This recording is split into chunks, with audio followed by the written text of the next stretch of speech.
it's Sasa, and today I'm going to show you how to make real perfect bubble tea, the pearls, or the classic bubble tea.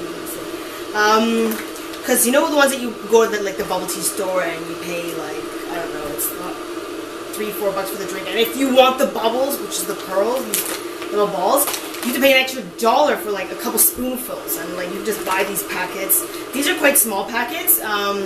You can get the bigger size, but my Chinatown, they don't sell really big ones like in the old city I used to live to. I can buy like these really huge bags, and you just keep them in the freezer till you want to use them. Okay, first you want to put a large pot of water on. You want to bring it to boil here. I put like a little bit of water because I'm kind of lazy because it takes forever to boil, and then I use my kettle. You can hear it in the background, and then I dump in the hot water. But you want to start some water in here because if you pour hot water straight into the pot and the pot is cold, it will warp the pot, and this is bad for your pots, and then they'll die faster. Okay, so here's the tapioca pearls that I use. This is the full box. I'm just going to cook half today because a full box is a lot.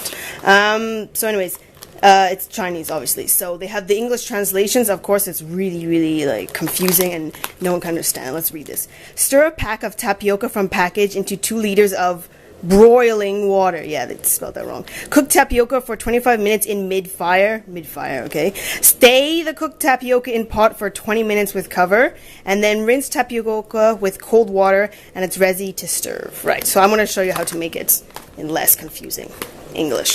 And once the water is boiling, oh look, this shows up as purple on my camera. This is actually red. Anyways, you get the tapioca bubbles, and you just dump them in.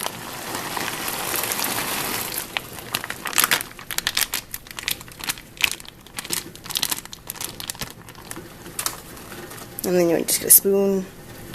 Just stir it just so they start to float. Now once you add the bubbles in, you want to turn it down to like, they call it mid-fire, but mid-heat, medium heat. And also you want to set your timer for 35 minutes.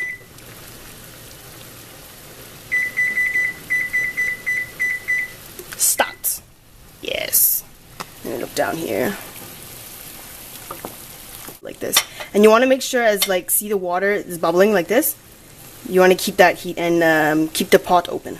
Okay, so I'm going to teach you guys how to make the classic bubble tea, which is using regular tea, like not like watermelon, strawberry, and all these weird flavors. So what it is, it's just red rose or orange pekoe tea. You can use almost any tea that you want. What I do, because for my family we need like lots of tea, so I use a pot. I'm boiling up a little bit of water. I'm using the kettle again to cheat to boil water faster. Okay, so the water is boiling now. We'll just turn this up to heat. Careful. Add like 3 bags, depending on how strong you want it to be, how much water you have. And at this point, you just cover it, and you can see it better. And then you just leave this to sit. I like to make the tea while the bubbles are cooking because I don't like my tea to be burning hot when I drink my bubble tea. So that's why I do my tea while you're waiting for the bubbles to finish. The key to great tasting bubbles is the syrup, which is probably you guys like. I've never really heard of the syrup with the bubbles. What we're talking about. Okay, after we cook the bubbles, they're pretty much just like, they taste like almost nothing like water, okay? Because they're absorbing a lot of water. Afterwards we cook them, we soak it in a kind of a syrup, and this is what makes, and then the bubbles will absorb some of the sugar. It has a little bit of sweet taste. And this is the difference between like really good bubble tea and like not so great bubble tea. And this step is like really important to me, okay? So if you just, you can make, if you're lazy, you can just use corn syrup, that's it. I like to make mine from scratch. You just use brown sugar, white sugar, water, and I like to grate ginger in. So sugar, white sugar,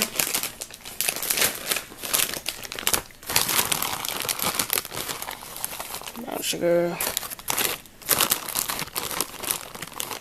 And also, if you have extra of the syrup, you make like too much, you can always use it for your next batch. If you make it, you can just store it in the fridge. Nothing bad's going to happen. It's just sugar. Now we're going to grate the ginger in. Number 1, because it's just really awesome and tastes great. Number 2, well, there's no number 2. So you just grate.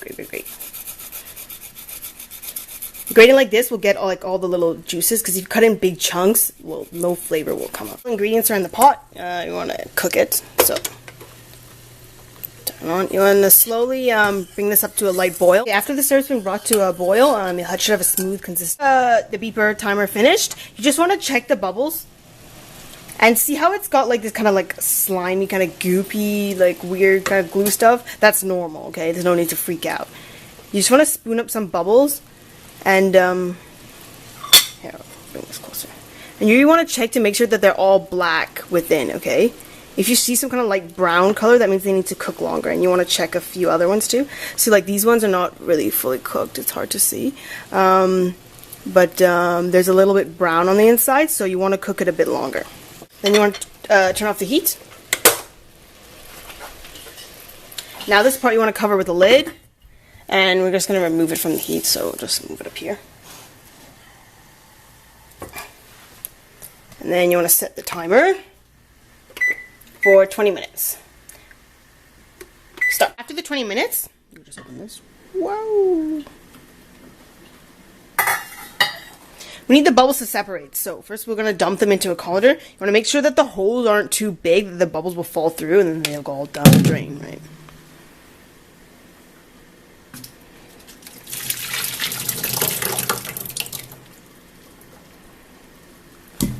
Remember all that goopy stuff? See how like it's all goopy like this, and they're all attached? So what we're going to do is get cold water, and now you just rinse them out until they're all separated. This is like a couple minutes. After all the bubbles are all separated, this is where the syrup part comes in. So just dump this inside.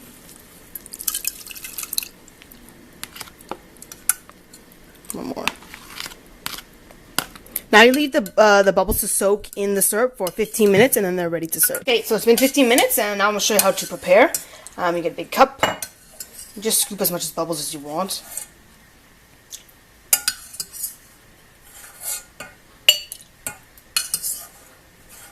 And you can add a little bit of the syrup, so then your drink will be a bit sweet. So this is why we do the tea first, and now it's not boiling hot. Add some tea. Of course, you can just eat the bubbles, like just scoop them up and then shove them in your mouth, which I like to do a lot too, and my family does too. Sometimes we just make a big batch of bubbles, and we barely use it to make bubble tea. We just actually eat the bubbles, because they're just so awesome. Anyways, okay, so I have my drink here. We'll get our straw. You can buy these big straws in Chinatown, or you just keep the ones from when you get from bubble tea, right? In the stores they put evaporated milk in it. My mom calls us cow milk because there's a cow on it. So if they ever change the packaging, we won't want to buy anymore. Anyways, but this is more fatty, so it's up to you. I'm just going to use skim milk instead. So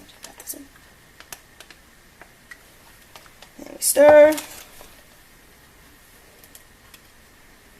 Ooh, bubbles. Yes, and that's it.